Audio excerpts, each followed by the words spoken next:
will now come to order. We have our first order of business, which is the call to order, and I see that Mr. Trouting and Mr. Rochelle are absent and excused. Our next order of business is to have the invocation. Mr. Evans, would you like to conduct the Pledge of Allegiance afterwards? Sure. Okay.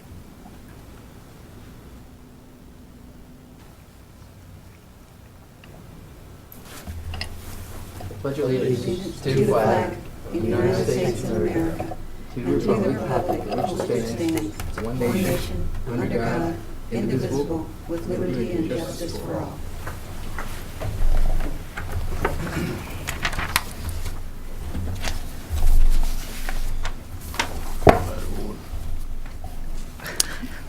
We have tonight's agenda. Are there any comments or additions to the agenda that we have before us? Then we'll move forward. The next item is the adoption of the minutes for December 1st, 2014.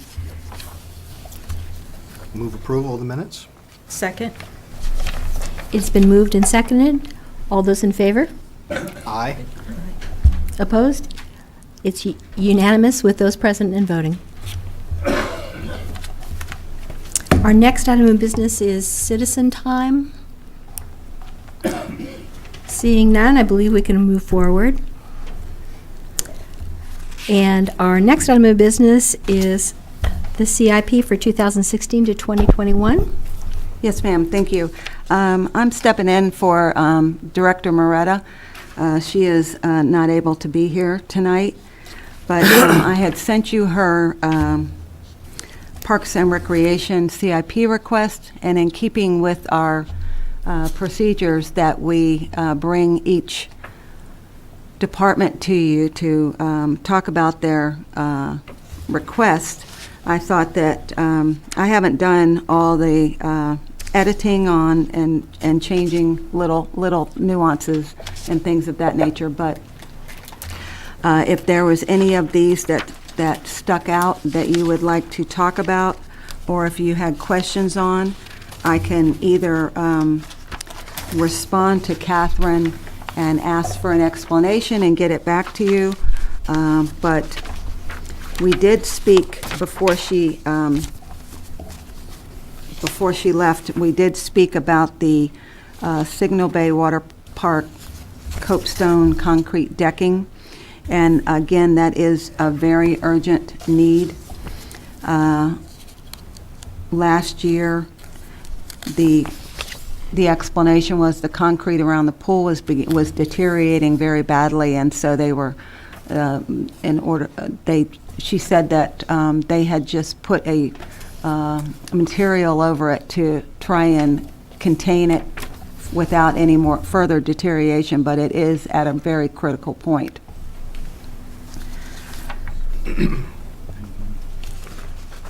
So if there are others, as you see, our illustrious Connor House interior renovation is still on the books.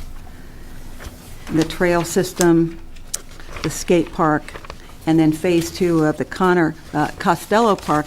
As you recall, there's going to be some work on the master plan and doing some alterations to that master plan this year. But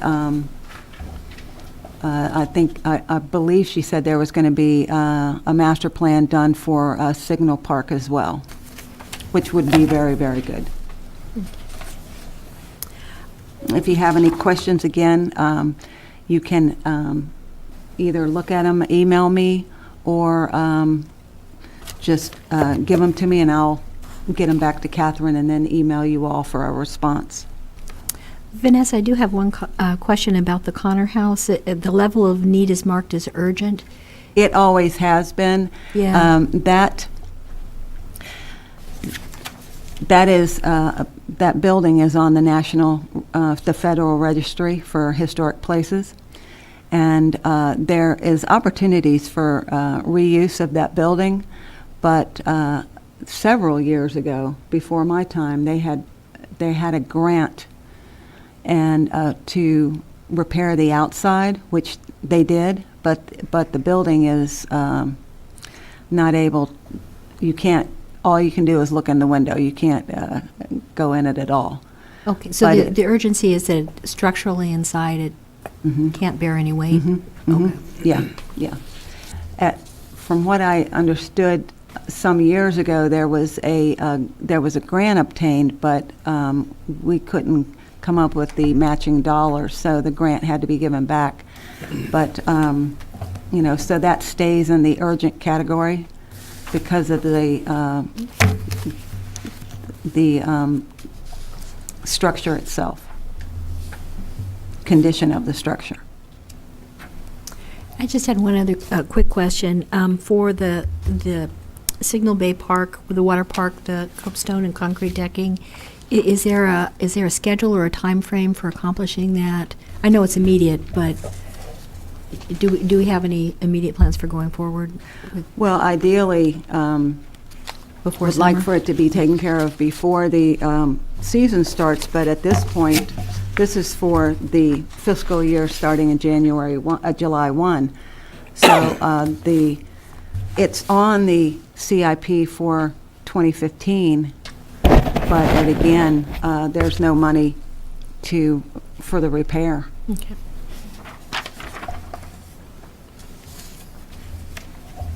Any questions? Any further comments?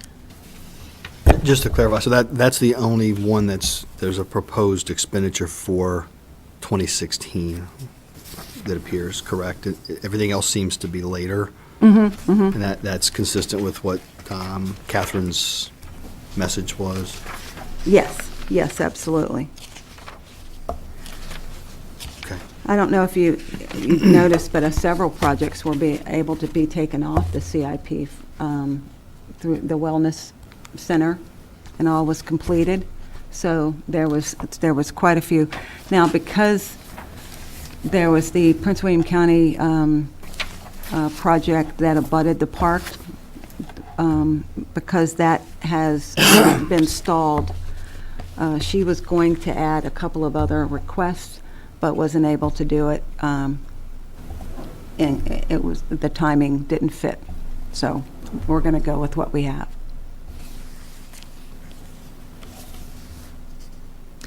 I guess just a final quick question for the Signal Park, the water park. Is it of such a nature that if it doesn't get done, they can't open? That I don't know, but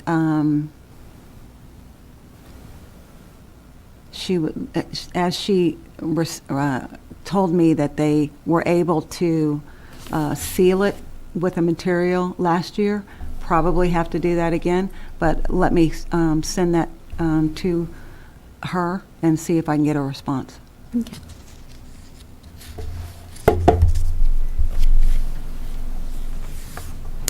I guess next we have the Public Works requests. The Director, Jay Johnson's here. Mr. Johnson. Any questions?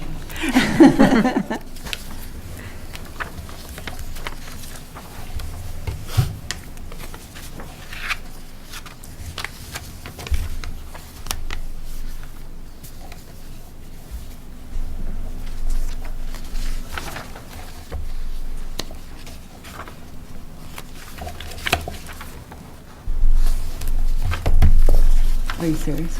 Oh, yeah.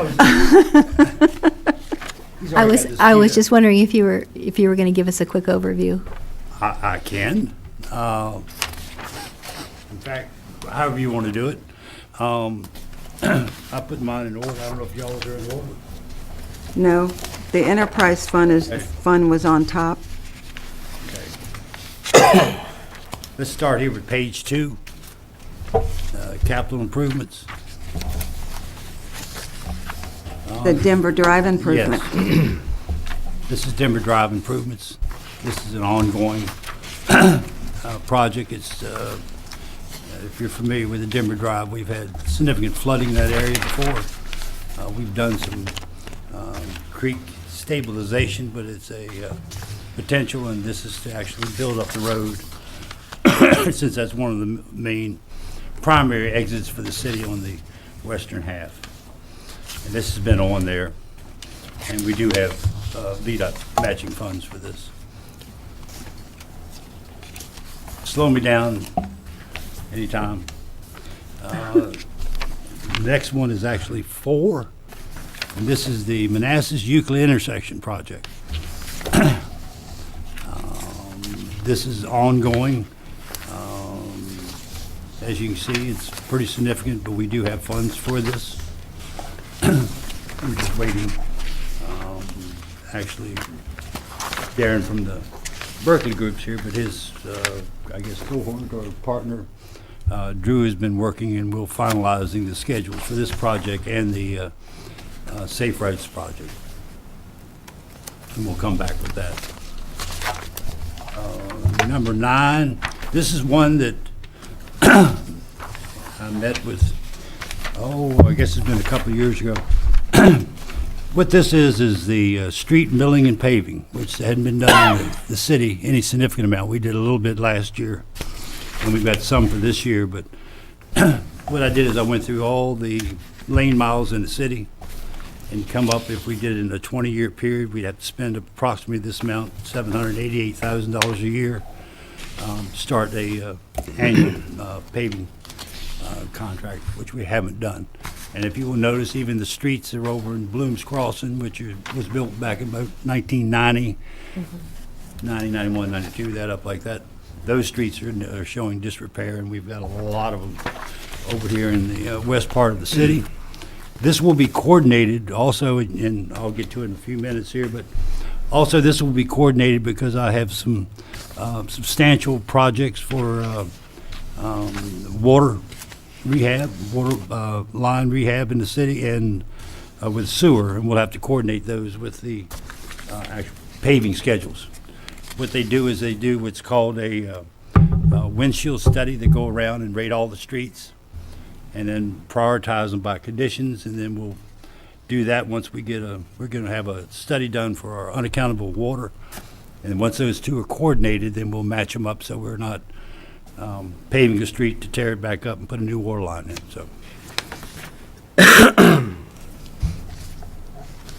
and like I said, I went through, and I've got, you don't have it in your packet, but I've broken down the whole city. We've got about 50, just shy of 54 lane miles of city roads in the city. When I did this, the old way that they did some milling and paving in the city was more of I call it a cosmetic treatment. They would mill off and pave back, and they didn't work with any structure.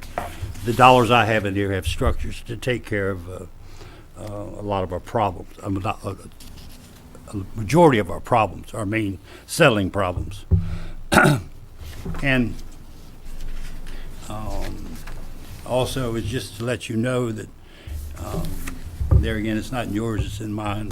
I had a little presentation I was going to throw up there, but the old, back in 1213, our urban municipal mileage and payments that we get from VDOT is right at $666,000, so just shy of $700,000.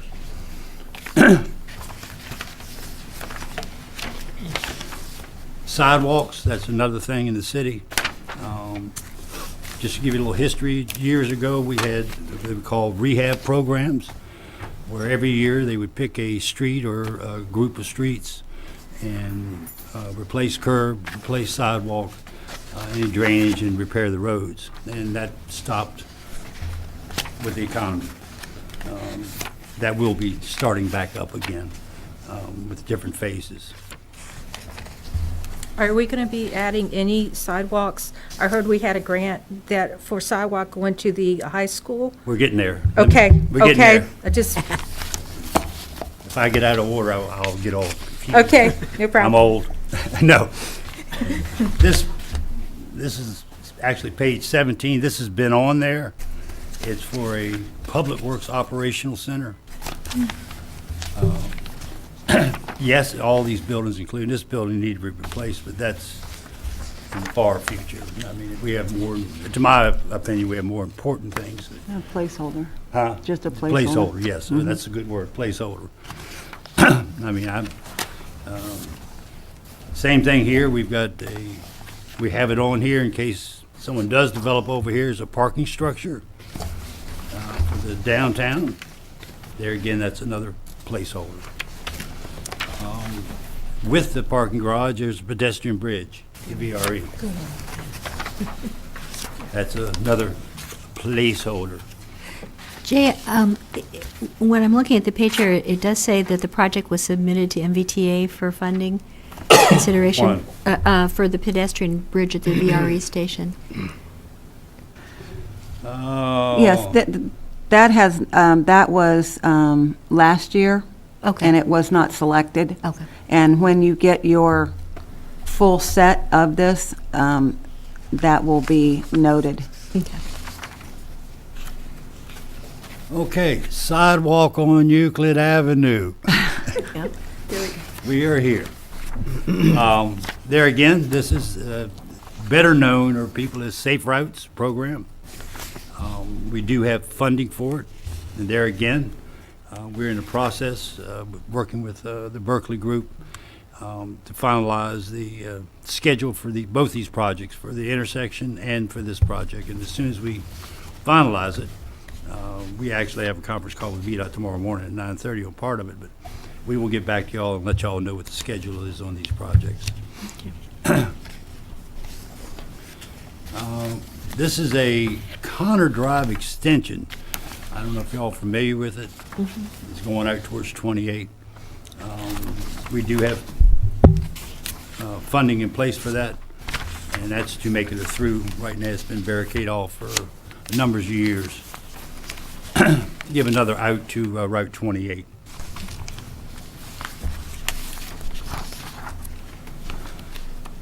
Okay, connect North Euclid Avenue to Route 28. This is I guess a wish to have another exit out of Connor Center instead of coming back to Manassas Drive, was to go through the county and tie back into 28. And it is in the comprehensive plan. Okay, and now we get into the, what I was trying to tell you about the paving. This says replace water mains and hydrants. Okay, we had a study done in 2007. I've updated some of the numbers, and when we had a governing body work session, I presented some information to them on capital we need to spend. This is actually out of our enterprise fund. And as you see, it's spending almost $1.1 million a year on our water system.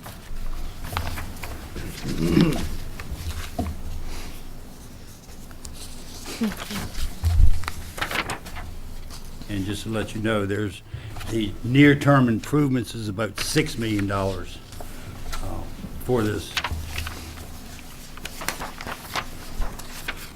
The next sheet, it'd be the sewer system maintenance.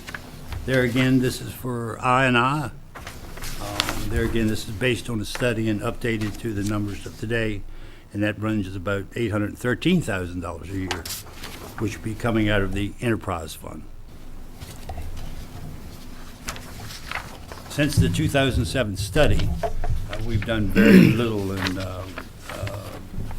we have our normal routine maintenance of those systems, but no major linings or water line replacements.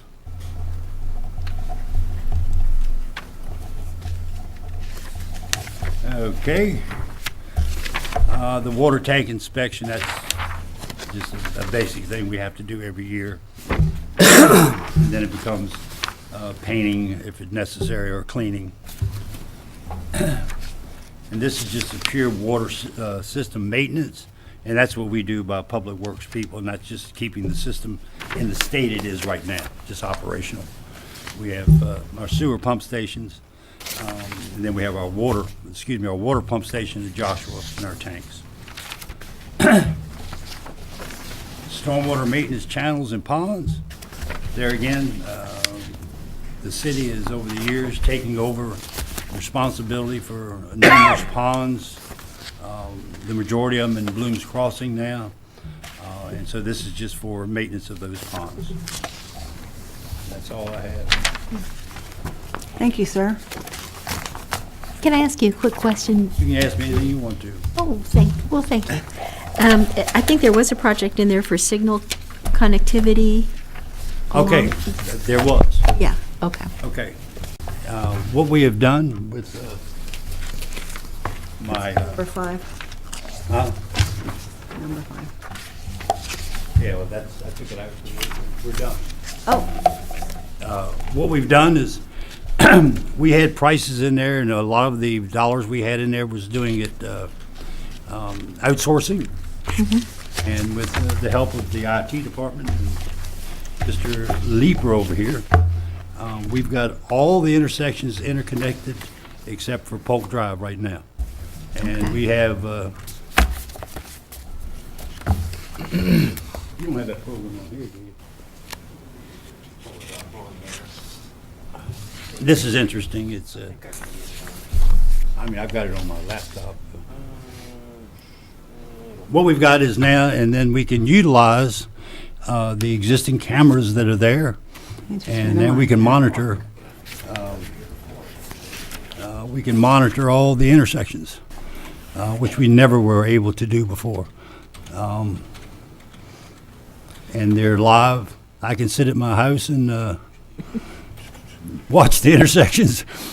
No, it's mainly for traffic control, but what it does is allow it to monitor them. And eventually what we're going to do, and I'll be working probably with the chief, our cameras are, if Brian can get it to come up. I'll have to change a setting on firewall because it's blocked from this computer, but I can do that in just a minute. There's no way I can hook my PC or something up there again, on my laptop, is it? You have your, does it have, Yeah, you have your laptop here? No, it's just, well, we'll let it do the things I'll show, but what it does is, we've got it set up that we can go to any intersection and actually watch all the movements, quadrants of the intersection. Eventually, what we're proposing to do is I'll be working with the police department. Our cameras are, I don't know what the resolution is on them. Standard definition. You can see a person walking across the street. You can't get the detail enough to get a tag number or something like that. Okay. And they're fixed cameras. And what we're doing is, Chief is giving me a proposal that he's working with. We're thinking about implementing some additional cameras that'll be higher definition at our intersections because to help not only Public Works, but to assist the police department. So when someone says a light or something is out, they can bring it up on the screen before they even have to go there. And then if something happens I forget how many years ago it was. It's when we had that guy that ran through the 7-Eleven down there on 28. We had that, and then we had a snowstorm somewhere around the area, and when 28 gets shut down because of loss of electricity, he has to have people there. I have to have people there. We have to bring generators in. So this kind of gives us a little lead on stuff. So, but no, we've done, with the assistance of our IT department, we've done a lot of stuff in-house instead of going out. We didn't have the capabilities before. Jay, does this provide just oversight of the intersections, or does it, my hope, my thought with this connectivity was it would actually allow for signal programming so that it would go, So it's so that you could, synchronized. so I don't have to hit that light at Mathis and then watch the other one turn green, No, so and that what it'll it- turn what it's- yellow about the time I get to it? I can expand a little bit so you understand. Also, what we've created is we've created a traffic signal training area down at our shop. Yep, I saw that. And then also, we're going to have the main control down there. So with Brian's assistance, we'll be able to change the timing on traffic lights Okay. to monitor them better. And you can, instead of being out there physically watching them, you can sit there behind the screen and you can see what's really happening, doing things. We just put some no U-turn signs up because there was a big problem down there on 28. But no, we'll be able to program the lights. So that you can sort of reasonably expect a cross-city flow without hitting every light like I did this morning. I mean, I hit every single light this morning going from my house to I've got a 28. thing on your car. No. No, I have the reverse opticon. It turns them red That's instead right. of green. No, seriously. I We're mean, alerted when you get in your car No, and everything it's, changes. Brian, we will be able to, I won't say you won't hit every light, but we'll be able to optimize for the timing of the situation, which we never had control of. Right, but I mean, I assume it'll be able to program it so that predicted waves of traffic would be able to get. Well, and then there Right. again, is we are bound at 28. Right, but if we work it off of that. That's right? what we have If to. you build it off of that, you should kind of be able to build a flow all the way Correct. through And the the only city. thing I will say is that some people like to think they want to go through all greens, but then that puts a whole platoon of traffic at 28. And so, some of it is actually monitored traffic. Yeah, but I noticed like on 234, I don't really come this way anymore, but I've used to come down because I had a rider with me and get off 66 on 234 during rush hour. Right. And they had them synchronized so that it was, I don't know, 50% of the time, get in a nice groove. And I'd go all the way to Godwin Drive without hitting a light, I or had just that hit same one light. I had that same situation in Vienna. I was in the proper place at the proper time, and then I made it not all the way, but almost all the way through Vienna. I was hitting every light because, You were stopping. no, I wasn't stopping. You were I going was through going clearing. every Yeah, light. yeah. And it made a considerable difference. Yeah. But yeah, that's the goal. Okay. But this yeah, pro- we'll have more capabilities. We have to get trained on the software, and then we'll have the control center down at Public Works. And there again, a lot of stuff now we'll be able to do with our laptops versus going out to a light to do something. Yeah. Which is going to make it nice because then you can actually, and Brian and I have done it, you can sit there and be watching the signal. I had it at that little workshop we had Yep. up there. You can watch it and you start to see problems or indications of problems. So, but yeah, no, it's come a long way. We've got actually our SCADA system there again, with the help of the IT department. We are monitoring our booster pump stations and our sewer wells. You're not going to show me running that red light earlier, are you? They already sent you something in the mail? Yeah, DMV's got something on the way, right? Well, that's one other quick question, Jay. Does the $250,000 a year for stormwater pond maintenance, that gets it, that keeps us up? Is that, That's purely maintenance. yeah, but, yeah, I know. That's no big projects, no. But that keeps us out of trouble from having to have a great big major one? I know periodically you probably have to have a major dredging. Oh, we have to. That's actually keeping them trimmed and removing the little debris, but every so many years with sediment buildup, you're gonna have to expend more, but Okay. that should keep us into good graces with DEQ and with the Okay. city, so. And then one other one, so it looks like about $2 million worth of enterprise fund projects Yes, is, in light of the recent change to the revenue side of the ledger Yes. for water, the yes. enterprise fund, what does that do to us? That's what was budgeted in there, was about That's $2 in million. there? And Okay. the repercussions of what was done are same repercussions. Okay, Um, so it that's just where- drains a little faster. Huh? It continues to drain a little Yes, faster per and year. that's why what I'm doing here, Brian, and I'm glad you brought it up, is we're working on our 2016 budgets. And the workshop we had down there is, I'm saying what we need to do. Right. And I'm going to put it in the budget, and if we can't do it, we can't do it, but this is what we need to do. Okay. And that's why when we gave that other presentation up here, it was about $2 million a year, and that's what we are, about $2 million. Okay, that's all right. Oh, here we go. See if there's any traffic on 28. No. I've got the guys out there preempting for the show here. But what it allows you to do is, See, there I am running that red light. Darn it, I got caught. And like I was saying, the level, this is at night, during the day you can see a lot more, but That's 28 right there. But that's the quality of the cameras, and it's for traffic detection. It's not for, and we're hoping to enhance our, put additional cameras up so it'd be very clear for other reasons. But that's one of them. You switch to the, he's got, you can do all cameras up there. Oh, yeah, all, if I can, all cameras. Yep. There they all are at once. Yeah. Okay, yeah. And so what we can do is to monitor all the different intersections, which we never had before. I mean, we had. Except for Polk, right? You Except said- for Polk. Except for Polk. And that will be coming online. I'll have to get Verizon to do some things for that. And that one had detectors, and we got to put cameras up there because it doesn't have cameras. But eventually, I mean, very shortly here, I would say we'll have all of our intersections up. But the police department has access to this, and we have access to it. And it's not only for monitoring things, it's for, you can sit there and start watching patterns.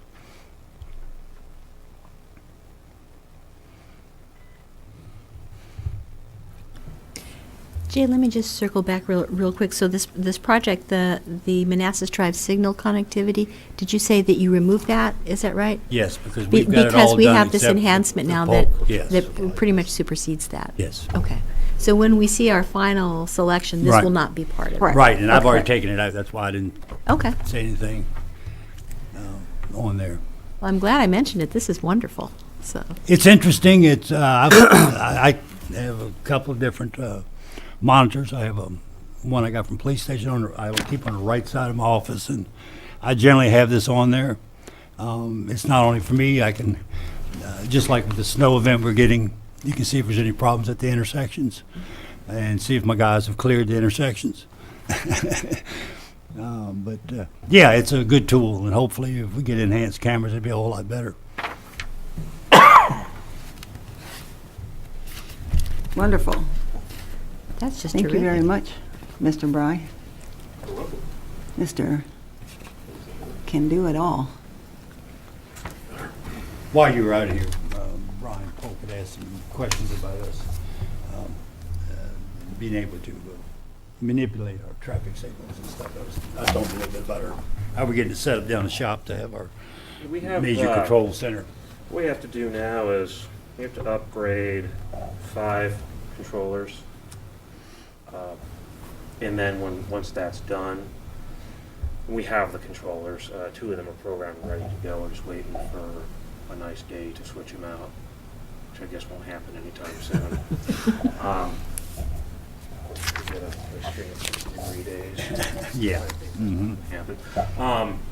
Once those are switched out, they're put in the system, and then there's a master controller at Public Works, which will push timing plans to them and keep them all in step.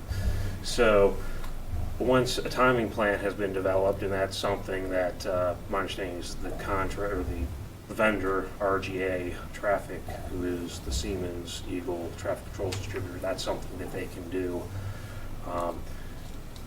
The other option we have is to take that video and have an engineer analyze it and do 5-minute traffic counts, and perhaps come up with an even better timing plan than what the contractor would be able to do just by the process they do isn't quite that involved. But probably the best thing to do would be to start with the simpler timing plan, see how that works, and then perhaps take the video and have engineers do 15-minute traffic volume counts each of the intersections to come up with a better traffic pattern perhaps later on. I don't know that we need to go do that right away. The other thing we're waiting on is the VDOT is retiming the signals on 28, and until they're complete with that, we're not going to be able to coordinate ours on Manassas Drive 28 with theirs to the north. And I think doing that will probably make a little bit of difference. Yeah, once we that's- kind of hit the bases on that while you were gone there. Yeah. I just gave him a quick little. Quick So scenario. the information superhighway is there. Okay, good. No, we've come a long way in the last year or so.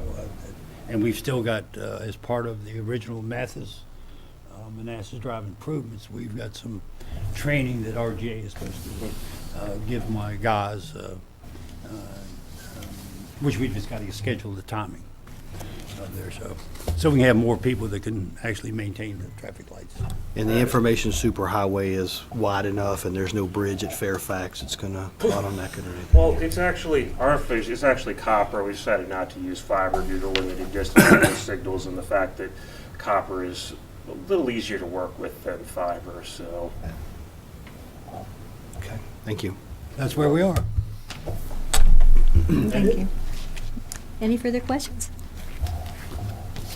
Thank you, Jay. You're welcome. Item number 8, report of special committees. I believe we have none? Correct. Okay. And update to the planning commission by the planner. Okay, just to give you an update of where the projects are now, the 8-acre site is starting to do clearing and grading. And so you see some movement there. I don't know if anybody's been back that way, but you'll see the trees coming down. The Palisades continues to develop. And the U-Haul site, remember I told you about the clearing and grading and the parcel behind them. They're going to come into the February meeting to present the site plan, but also I want them to come in and give you the representatives from U-Haul and talk to you about their long-range vision for that. I think it's only appropriate that they go hand in hand so that there's understanding. Again, by right, they can clear, but they have to make sure they stabilize the site and then what they want to do with the future plans for that. And will they also be coming with, I think the last time we spoke was with a zoning text amendment? Yes. The gentleman from Arizona sent me a first draft today through Okay. email, Sure. and I haven't opened it yet. Okay. Because I think if they're proposing a zoning text amendment, we probably should have a workshop because they still have some really serious concerns that amending the zoning ordinance for the entire city for a specific site may result in some unintended consequences that we haven't really considered. So we might want to look at it more in depth if we're making a change, I guess, to allow that use by conditional use permit, to look at other properties where that's zoned and see what that could result Absolutely. in. Absolutely. And that's why I think it's best for the representatives to come and speak during a clearing and grading plan, But because of their intended long-range purpose, I want them to come on the front end. Right. Certainly they can clear and grade and they can develop it for a by right use, for what it's zoned for. Absolutely. But I think my understanding, from when you've addressed us before, is that they want something that's not permitted under the zoning ordinance right now. Correct. Hence the reason for the ZTA. Right. And I really don't want to give them the impression that they're necessarily going to get that zoning text amendment unless they can present a compelling case there why this is good for the city as a whole and not just their specific Absolutely. property. I think Are they bringing the request are they bringing the request next month, or are they just reaching out, probably per your suggestion, to start to inform us about what they're doing? Well, the site plan for the clearing and grading would be ready, but I felt it best, since I heard your concerns last month, that at best that they come in and present to you, because it's important that they hear what you have to say about their intended purpose. Because I've told them from the very beginning that I never speak for the governing body, but also for the planning commission.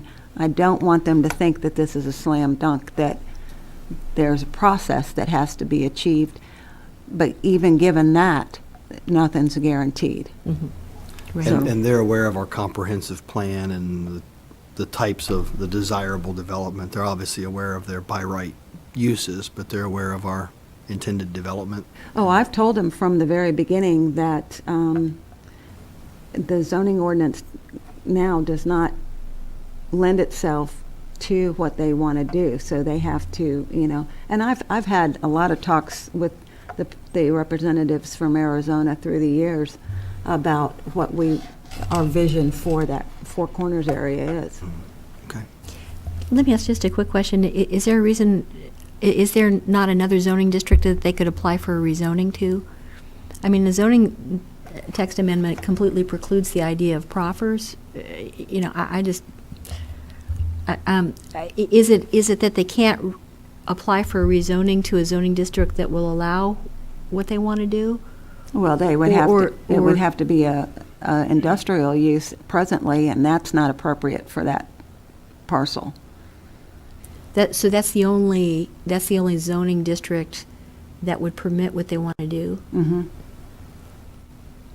So they're proposing a zoning text amendment to an industrial use, basically, to allow an industrial use. No, they want it to include it in the B2.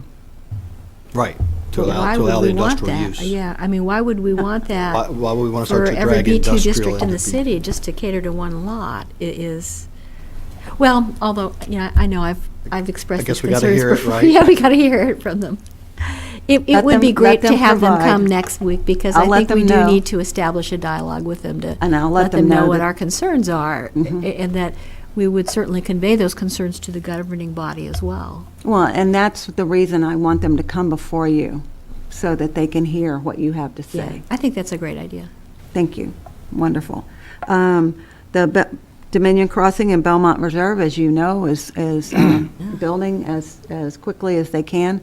Sales, of course, this time of year are slower, so but they are still both on track for Belmont Reserve is on track for a build out in the spring of this year. Wow. And Dominion Crossing would be later than that. The project that we have called Belmont Reserve 2 has gone through that's in rezoning right now, and a comprehensive plan amendment is, we've gone through the first review. We have had a post-submission conference with the applicant. We are waiting for them to decide on the second submission and how they want to come back to us. We had a healthy discussion on many things in the application, so I'll be interested to see what the second submission looks like, and I'll once it gets more of a solid form, I'll send everybody the application so you can all partake of it and then make your comments for me as well. Vanessa, I forget, what housing unit type are they proposing again? 2/2. 2/2 is okay. The a very small plan, but PRTC is looking to put another covered bus shelter at the stop right in front of Belmont Reserve. Oh, good.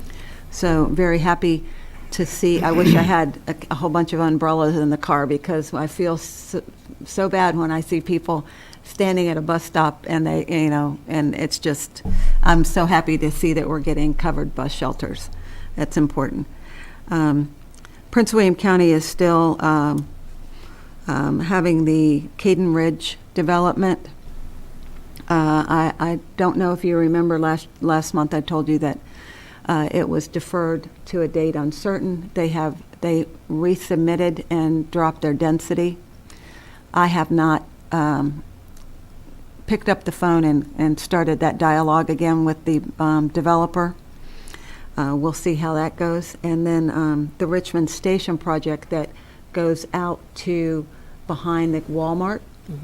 That is a mix of townhouse and multifamily, very much smaller project, is going to the Planning Commission this month at Prince William. I will go to that.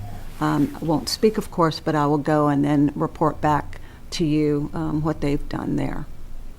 So with that, we've been... Quick question. Yes.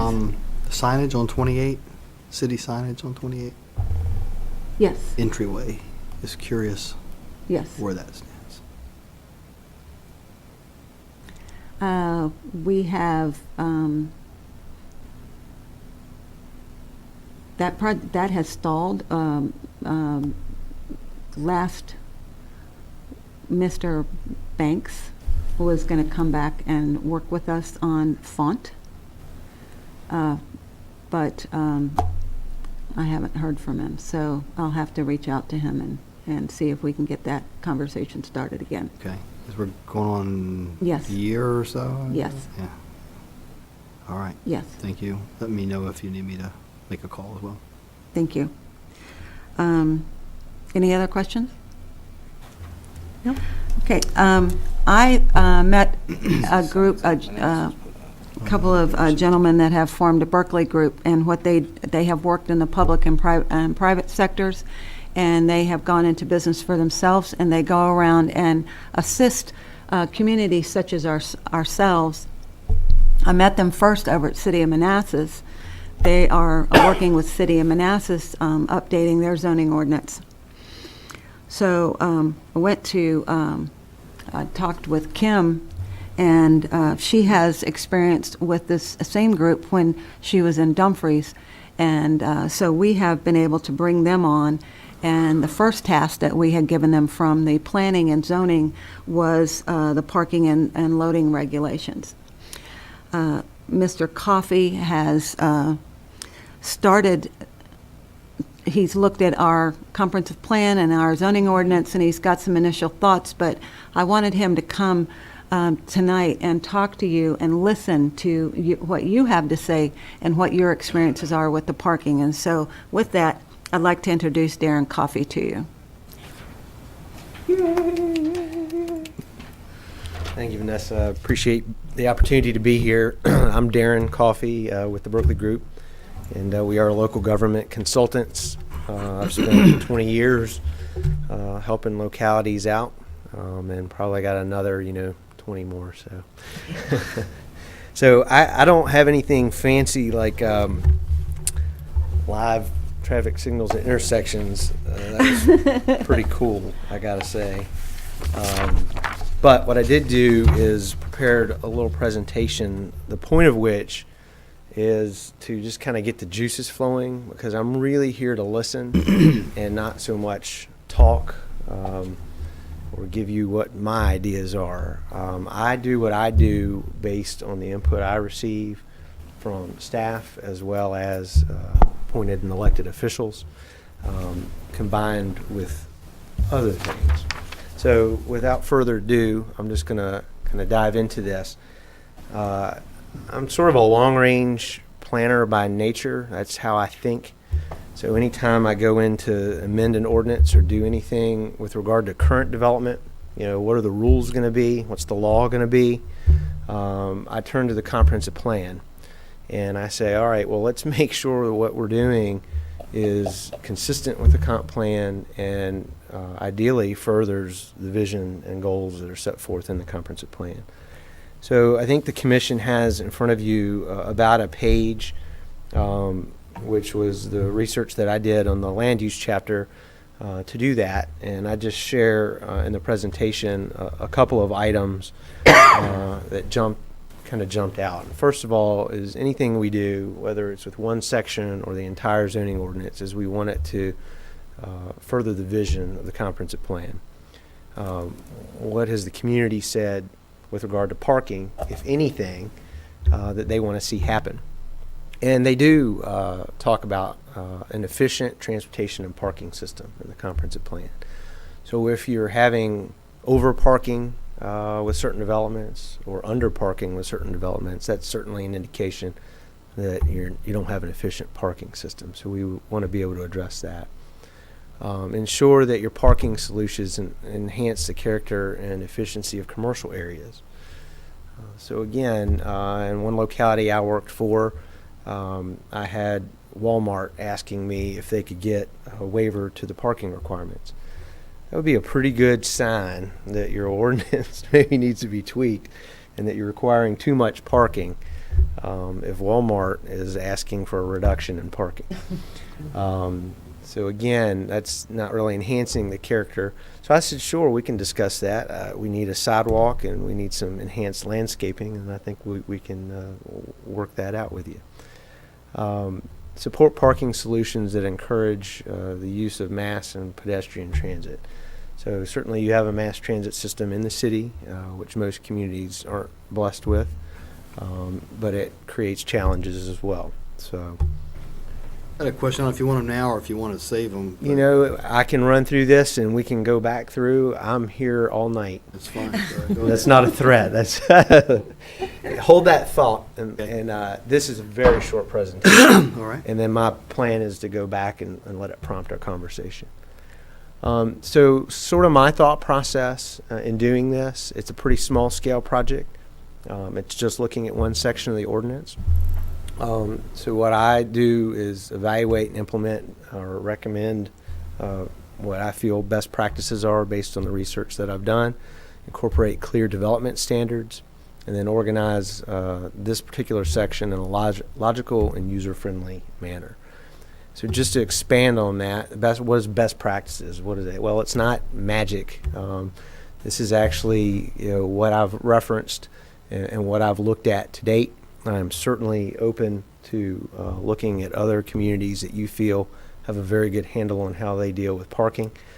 But the city of Norfolk, for example, Virginia Beach, Manassas, they've all looked at these issues recently. They've done a lot of research.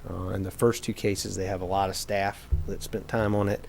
In the latter case, it was me working with staff and continuing to work with staff on it. And so being aware of what's out there, good, bad, and ugly, is part of the best practices review.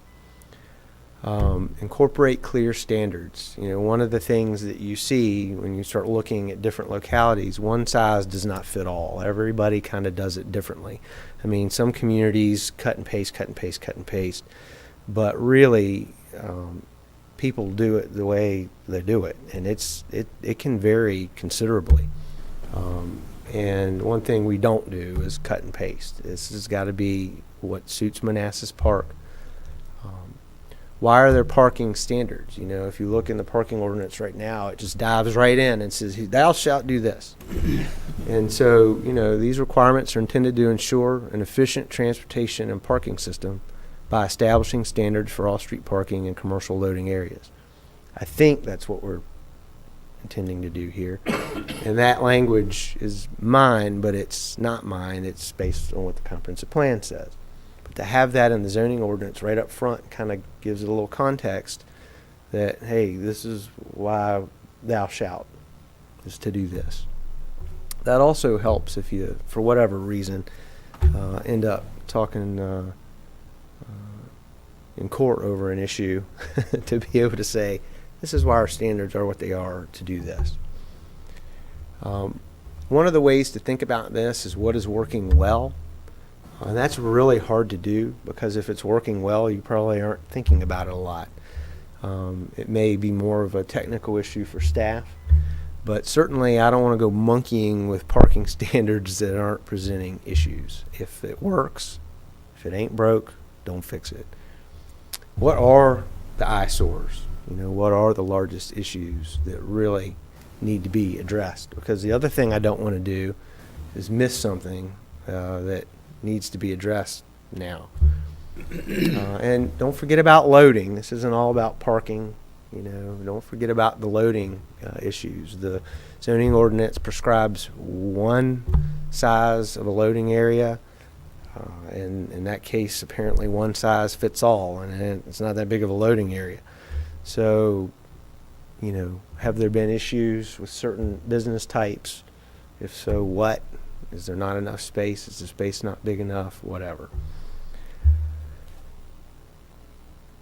And I want this to be user-friendly. I want the city staff and citizens, appointed and elected officials, to be able to look at this and go, okay, this is what we'd like the rest of the ordinance to look like eventually. This is something that it's not too different than what it is, but it makes sense. It's got some value added. It's logical. Some of the uses, for example, You have some manufacturing uses mixed in with warehousing and storage. Well, those are two really different uses from a parking perspective. Manufacturing, you got a bunch of employees. Warehousing and storage, you may not. Or, but to lump them in, child care center, putting it with nursery school and kindergarten, it's different standards typically. And so those are the types of things that you want to start to look at, and we can make changes or not. Are alternative transportation standards desired? I don't see anything in the ordinance, and I don't see much in the comprehensive plan about bicycles or alternative transportation. Sidewalks were talked about tonight, and that's awesome. That's part of the pedestrian portion of the connectivity.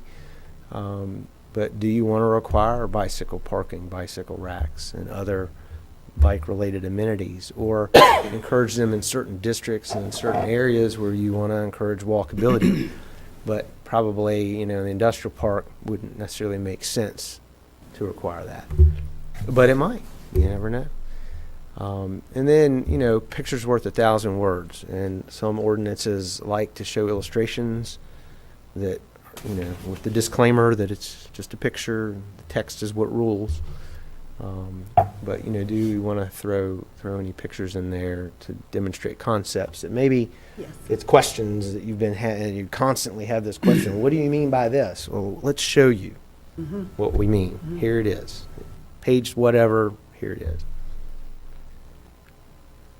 And so just some kind of guiding thoughts that I put down is, this is kind of a combination thing of I'm looking at best practices, I'm making recommendations, but basically this is your ordinance and these are your standards, and that's why tonight's so important, as well as moving through this process.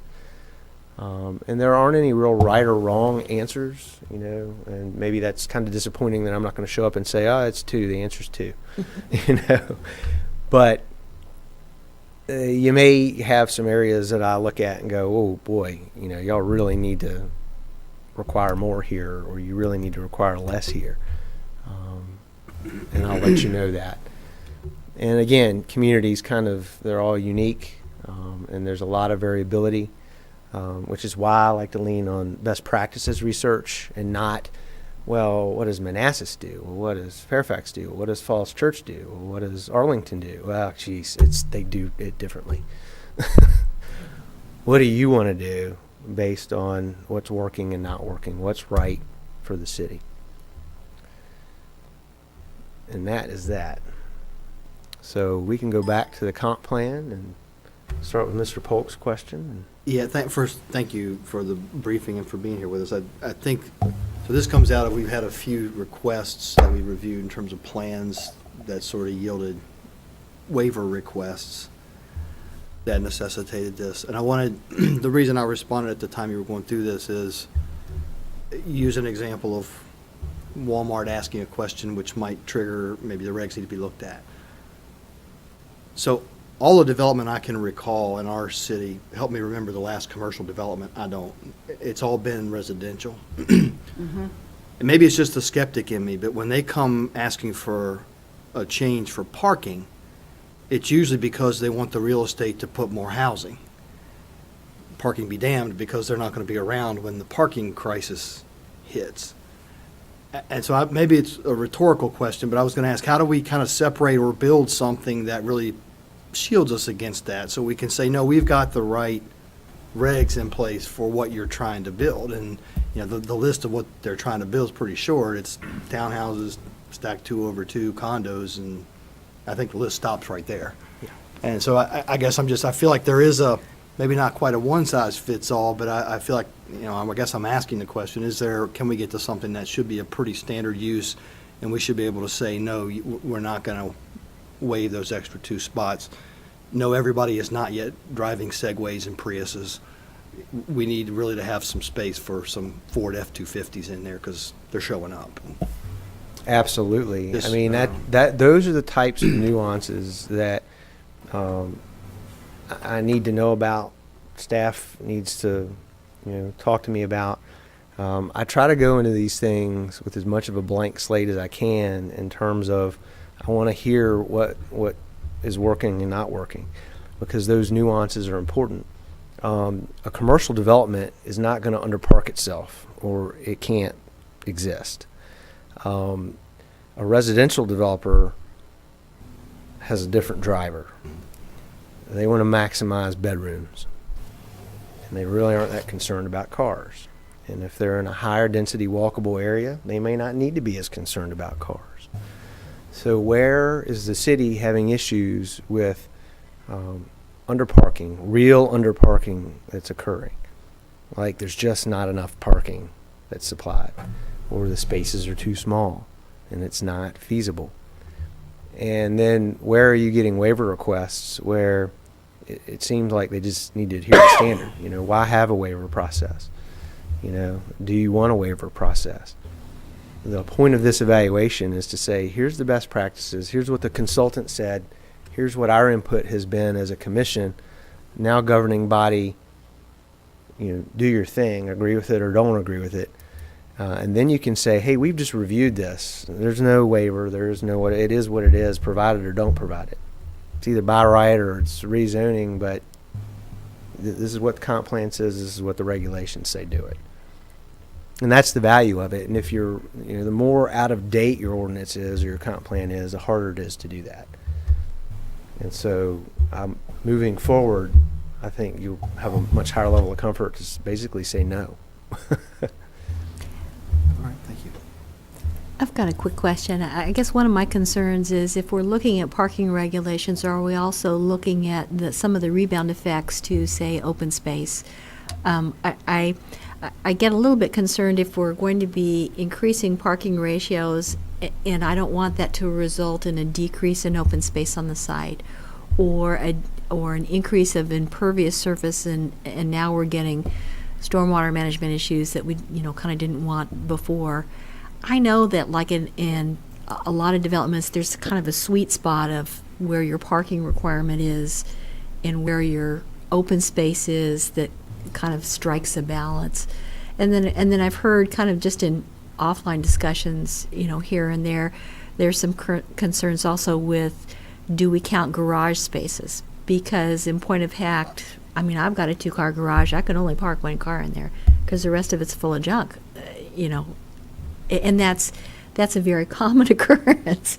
So those are some of those questions that I think, we probably have to take a hard look at parking, but we probably have to take a hard look at what it is we're trying to achieve in an urban environment.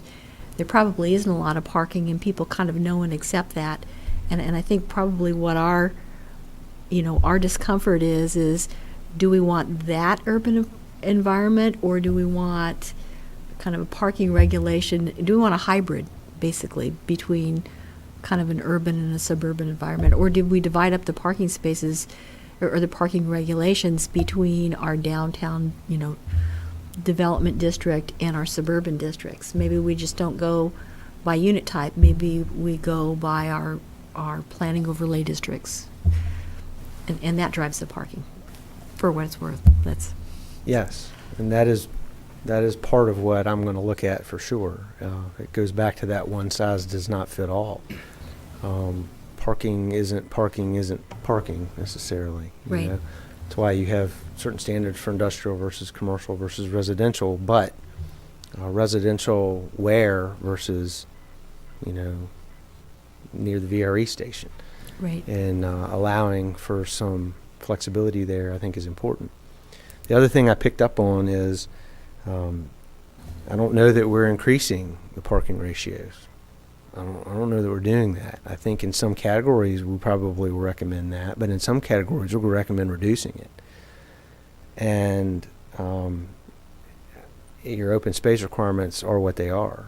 And if a developer says, oh, now you're requiring more parking of me, I can't possibly do the open space now. Yeah, you can.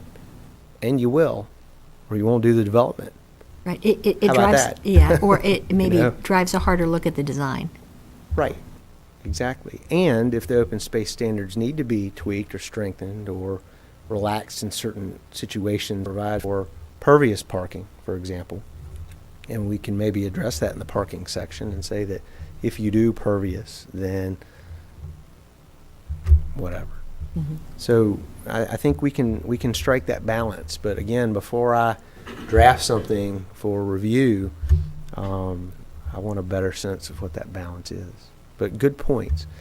And I've heard the garage thing from this community a lot so far through email and your comments, staff, and I don't know about that. I gotta let that one percolate, because there is okay, you're requiring enough parking. It's, you build a single family 3-bedroom, 5-bedroom, 2-bedroom home, whatever. You usually have a driveway with single car or double car garage, and that's adequate parking. And if that's not adequate parking because you choose to junk up your garage, Right. I don't know what a locality does about that, but to come up with a regulation to address that, quite frankly, my first reaction is I'm not sure how you do now that. you're over Yeah. parking. Yeah. Now you're requiring too much parking. And again, it's different. Can you park on the street? Can you not? Certain areas you can, certain areas you can't. What's the process to stop it from happening? 'Cause if it's a public street, you can park on it unless, it says no parking, and then you can't. And there's usually a process for that. So that's a tough one.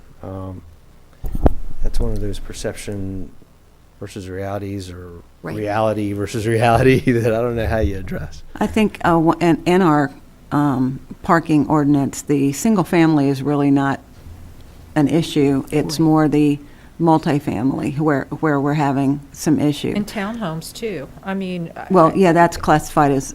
Okay. I mean, I see- They're NA. broken out, but they're classified like that? there's multifamily, and then there's 2-family townhouse.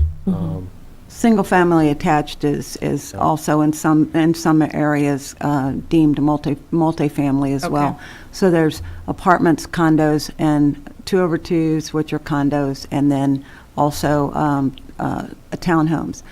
We have, in the original part of the city, there's homes that don't have any driveways. Right. I had a gentleman come over to me the other day, and he was really distraught because across the street had built up a big house, and there's a lot of cars there, and they're parking on the street. It's public street. That's what you can do. But he can't park in front of his house. He has to drive down, go down and park around the corner to get into his house. And so, you have that. That's a different issue altogether. But that's from the original development 50-plus years ago. We can't really do anything about that, but fast forward now, and you look at things like the daycare regulations are very vague. And so that's a no-brainer. You can update that. But from a residential standpoint, the multifamily is where we have our issue. Now, currently at 1.5, that's not really sufficient. As much as we want people to, stay off the roads and use mass transit and stuff, a lot of people at Park Station will drive down to the VRE instead of walking the path. That's a half-a-mile path. But, so you still have people getting in their cars and utilizing mass transit. We still have a lot more people are getting multiple vehicles. We have put in the CCRs, and when you have an HOA, the city attorney will review them and make sure that they have stipulations in there that the garages will not be used for living space. But everywhere I have been able to find, everybody calculates the garage as a parking space. Right. Everybody. Well, I haven't and I found think one yet that doesn't. Yeah, and I think it speaks to the point that you can't necessarily regulate human behavior. The builder builds a garage, a 2-car garage, with the full intent to park 2 cars in there. And then what happens after that, that's where both the zoning ordinance and the builder loses control. because then it's under private ownership, and Yeah. however they use that And- is how they use that. And it almost falls under the category of what's working well, although it's kind of another one. It kind of is what it is. What you don't want to do is do any harm in your amendments. So if you require 2 spaces for single-family residential, and that's working okay in most areas, then you should probably just keep doing that. In those older areas, sooner or later, they will redevelop into larger lot single-family homes or whatever, and then they'll have to come under the current parking regulations. So maybe you get half as many houses, but twice the size, and 2-3 car garages. I don't know. Well, I live in one of those areas, and I love parking across the street from where I live, but sometimes it doesn't happen. I think that with the experience that Manassas Park has had with multifamily development and seen some of the challenges that have come once the development has been built. But again, you don't want a sea of surface parking. You don't, because that does take away from open space. You have your stormwater management. You have all these different factors involved as well. So you have lot coverage requirements for open space, but then you have to be realistic in what you can attain from a parking standard. So I see both sides of the coin, but realistically, we can't accommodate for a townhouse having 5 vehicles, Right. which I have right now. With 2 adult children moved back home, Right. I have 5 vehicles, and we are constant, and we get 2 spaces. I would be interested in seeing if we could look at some of the other jurisdictions, because we are getting some long-term experience with some of the, I like to call them more hybrid, multiple family types, the 2-over-2 condominium, how they treat those parking ratios. A lot of the times the 2-over-2s have like a single car garage and a space in back of it, and then in addition to that, there's a certain amount of visitor parking. But then anecdotally, it seems like in some areas that doesn't work. There's not enough parking. And it would just, be kind of useful to see in other areas whether they have that same experience and how they deal with it and whether it worked. I mean, I know, for the city of Manassas, that's a close and familiar place for them, but I'm not familiar with what Norfolk has done. I'd be interested in seeing how they handle those, whether they have those kinds of Yeah, I mean, unit types with I was parking going to say, and how they you're in handle it. Northern Virginia when you start hearing 2-over-2, because Because that's just not 20 yeah. years in planning profession, I'm like, Vanessa, 2-over-2 is 4? Yeah. It's 4? Yeah, You it's know? like- He emailed me and he said, I saw my first 2-over-2. Yeah, I got a tour from the exterior, and I was like, you got to be kidding me. That's so. Yeah. I don't. No, multifamily. At some point, multifamily is multifamily. Mhm. You've got a lot of density, and realistically, you can't have as much parking as you would have with lower Right. density. And it could be that, instead of 1.5, you're doing 1.65 or 1.75 or Mhm. whatever. And no, that doesn't mean you provide 3/4 of a space. You just add it all up. How many dwelling units are you proposing times that amount, round up to the nearest whole number. That's how many spaces you need to provide at a minimum. Mhm.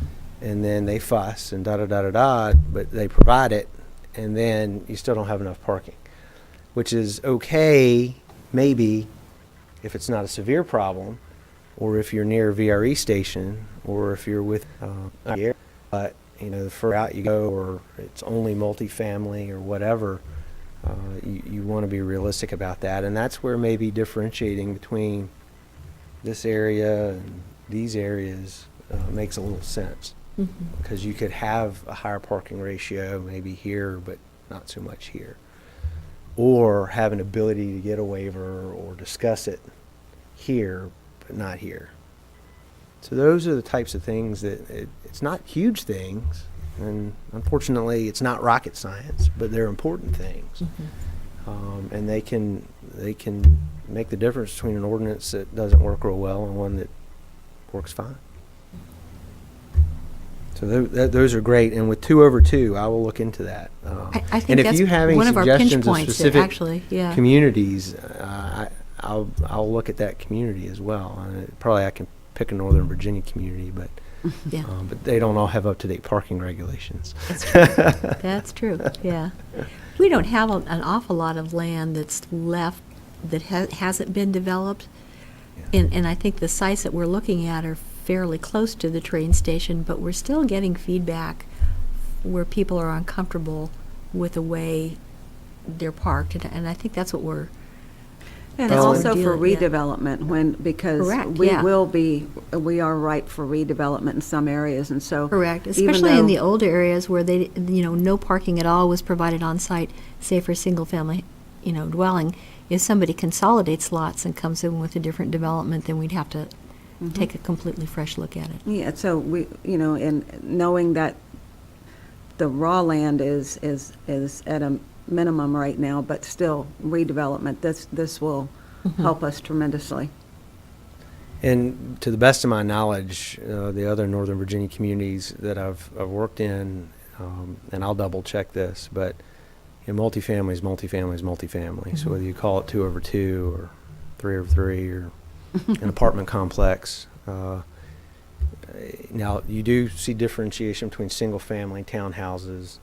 Some people, duplexes, family. You get those categories. But I'll definitely check, because 2/2s are definitely the thing. And with regard to the feedback that you're getting on complaints for parking, who's it from? Is it from the residents? Is it from the businesses? Is it from the developers? Who's it from? Is it real? Is it inconvenient? Is it somewhere in between? And that's important because you definitely don't want to encourage commercial development in your downtown core, for example, that you're trying to encourage and foster, and say, we don't need any parking. Okay, then you better get that parking structure in the CIP approved, because you need parking or you won't lease the space. The developer needs parking somehow in order for them to lease the space. And there are case studies where that has happened, and it's a big complaint that there's not enough parking. And sometimes the counter argument is, well, there's plenty of parking. Yeah, well, where? And if the perception is that there's not enough parking, where is that middle ground? Maybe there's a payment in lieu for certain areas. And then, okay, you don't provide the spaces, but you're going to put money in a kitty, and it's going to be significant because we got to have something to match the CIP or whatever. Okay. Comments, questions? Anyone? I appreciate your coming here tonight. I think you've given us a lot to think about. Well, I plan on rocking and rolling on this pretty quick. If in the next 24 hours, 48 hours, something hits you, if you're like me and you're unfortunate enough to wake up at like 3 or 4 in the morning, think about things you shouldn't be thinking about, parking. I don't think I've ever done that. Send her an email. I do, and it's terrible. I won't answer it at 3. I'm embarrassed to admit I like, this sort of I worry about stuff. visitor spaces. That's right. Yeah, that's right. So, and again, your input is very important to this. You will get a chance, obviously, to see the draft and have the public hearing and do all that fun stuff. But the more input we get through the process, even if it's a quick process, the better the product will end up being. Yes, to echo what Darren has just said, if y'all think of anything in the next few days, week or so, shoot me an email and I'll get it to him. And then when he does do the draft and we look it over and then, you know, we'll shoot it to you for comments as well. Because it's important that we don't want to bring something to you and you go, this isn't going to work. We want you to be part of the process as we go along. Which is probably why they'll see like the second draft. Yes, yes, yes, yeah. Okay, I'll call them. The Darren, first, what- you're allowed to, what do you think? react to the first draft. Yeah. Are you crazy? What were you thinking? And So- again, feedback on issues that you've had, you're aware of, you know of, you don't think it's valid, you do think it's valid. Bikes, pictures, whatever. Let her know. Let me know. Otherwise, I'm just taking a shot and we'll see if you like it or not. But I'd rather not do that. And thank you again for having me. Okay, thank you. Thanks. Do we have any further comments from the commission? Okay, I think we are adjourned at 8:20. 8:20, ooh.